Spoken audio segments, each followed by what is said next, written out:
All right, let's dive right in. Today, we're cracking open one of the most influential and, let's be honest, one of the most controversial books out there, Robert Greene's The 48 Laws of Power. You can think of it as a manual for the mechanics of power, completely stripped of any morality. It's a rulebook for a game many of us don't even realize we're playing. And right off the bat, the book hits you with this worldview, and let me tell you, it's pretty bleak. This quote from Machiavelli, which Greene uses, just sets the stage perfectly. The message is clear. Idealism can actually be a weakness in a world that, well, doesn't always play fair.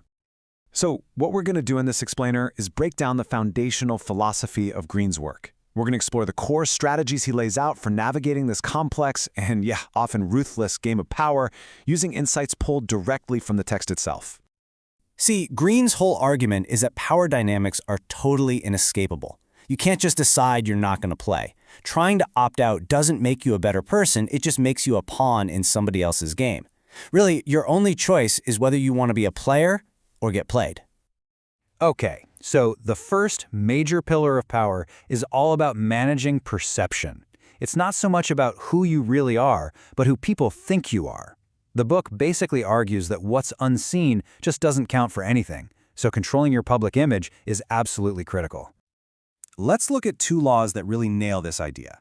Law 1 is all about making your bosses, your superiors, feel smart and secure. Law 6, on the other hand, is about making damn sure you are never, ever ignored. And yet, they might sound like they contradict each other, but they're really just two sides of the same coin. You're always managing how other people see you. Okay, so get this story about Nicolas Fouquet. He was the finance minister for King Louis XIV, and he threw this party that was just legendary. The problem? It was so good it made the king himself look second-rate. Fouquet wasn't trying to upstage the king, but that's how it looked. And the result? He spent the rest of his life locked in a prison. He made his master feel insecure, and he paid the absolute ultimate price for it. But then you've got a guy like P.T. Barnum, who was a master at courting attention. He got that being talked about, even if it was negative, is what keeps you relevant. There's this great story where he was mistaken for some infamous reverend, and instead of correcting everybody, he just played along. The publicity from it packed his circus for weeks. He proved that notoriety, good or bad, is its own kind of power. All right, so if perception is pillar number 1, what's next? Well, it's all about influence. And this isn't about using brute force. It's about getting other people to do what you want through a cold, calculated understanding of what actually makes them tick. And these two laws really get to the heart of that strategy. Law 2 warns you that friends can easily get envious, but enemies have something to prove. And Law 13 says that things like mercy or gratitude are totally unreliable. But you know what's not? Self-interest. That's the one thing you can always count on. Now, the book's logic here, it's cynical, for sure, but it's also brutally practical. Think about it. A friend might betray you because they're jealous of your success. But a former enemy you've hired, they'll work way harder to prove their loyalty.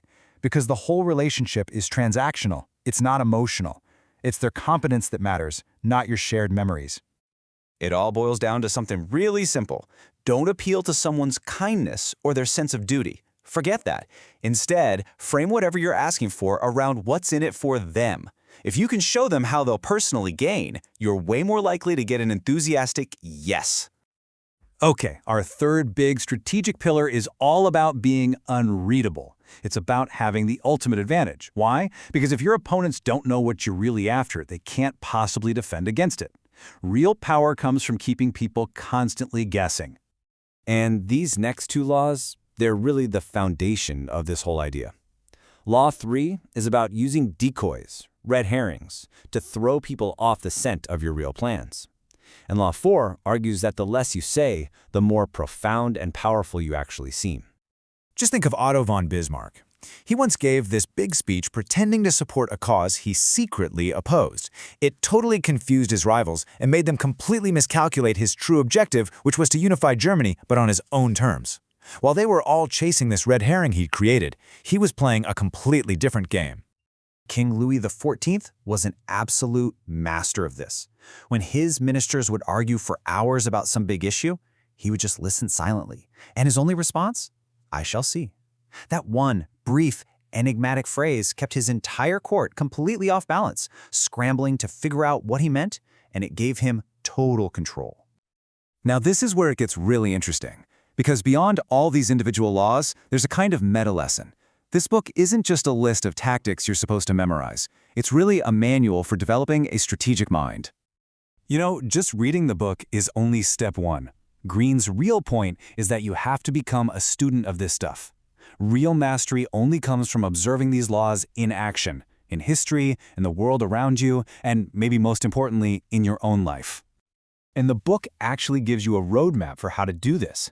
First, it says analyze your own failures through the lens of these laws. Figure out where you went wrong. Then, study the countless historical examples. And finally, use all that knowledge to break your own self-defeating habits so you can act with more awareness next time. And this quote, I think, just sums up the entire philosophy perfectly. Power is a performance.